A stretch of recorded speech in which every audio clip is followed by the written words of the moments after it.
Bonjour à tous. Là, je suis en train de rectifier le parquet avec disqueuse et disque à lamelles 30-40. Parce que bon, comme vous pouvez le voir, il y a un petit décalage, un petit décrochement. Parce que dans cette pièce là, je vais mettre du lino. Et comme c'est destiné à la location, que là c'est le parquet en bois massif, s'il y a de l'eau qui coule, ça va descendre tout en bas. Et dans une salle de bain, c'est pas bien. Donc là, je suis en train de le mettre plan, histoire de pouvoir poser le lino par la suite. Il n'y a que cette lame là qui me dérange. Le reste, ça va le faire. C'est tout plan partout. Alors, avec le disque à lamelles, ça va très vite. Le seul inconvénient, c'est que il y a encrassé au bout d'une lame. Technique rapide aussi pour surfacer, on va dire, une lame de parquet complète, le plat. Y aller en biais comme ça, avec cette brosse là sur la fartoule. C'est-à-dire brosse à lamelles, ça il me semble que c'est du pareil, du 30-40. Et voilà, en 30 minutes, salle de bain de 6 mètres carrés à peu près, un peu plus même, terminé. J'ai plus qu'à, donc à la fartoule, j'ai plus qu'à faire les bords, histoire de nettoyer, mais c'est bon.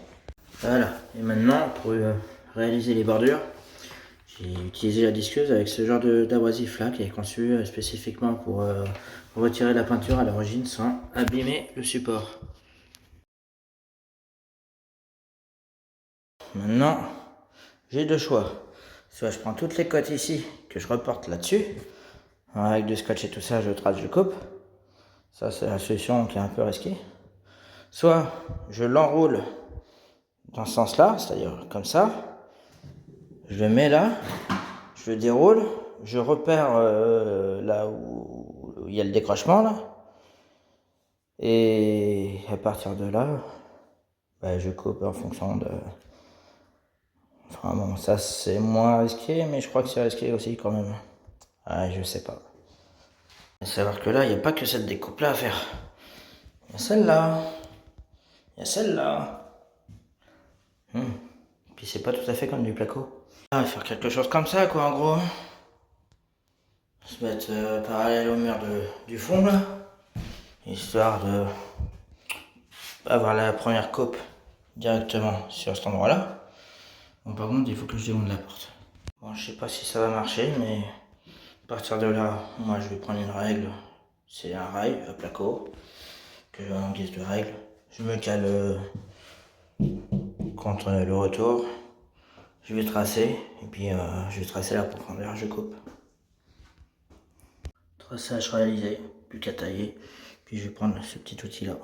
Je vais reporter ma mesure.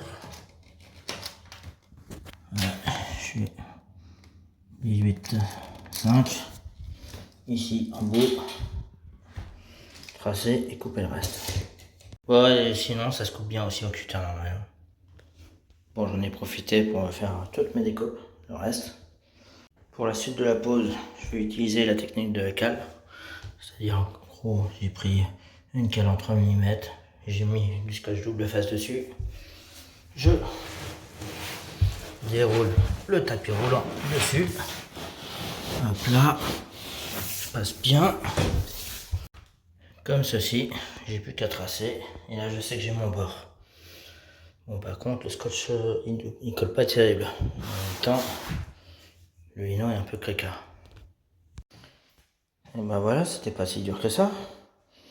Bon, maintenant, il n'y a plus qu'à poser le scotch double face en périphérie. Et puis la baguette à lu pour le dessous de porte. Maintenant que j'ai réalisé la périphérie, je vais pouvoir retirer la face jaune là, sur l'autocollant. Voilà. Et coller mon lino. Il ne me reste plus qu'à positionner la barre de seuil que j'ai recoupée du côté de la porte, comme ça se voit pas. Bon, là il va y avoir un petit décalage. Il va falloir que je la torde légèrement. Mais bon, ça va se tordre en vissant. Et pour ce faire, en fait, le lino, je l'ai coupé à moitié en dessous de la porte. Donc ça fait à moitié au niveau de la barre de seuil. Je sais pas si vous voyez.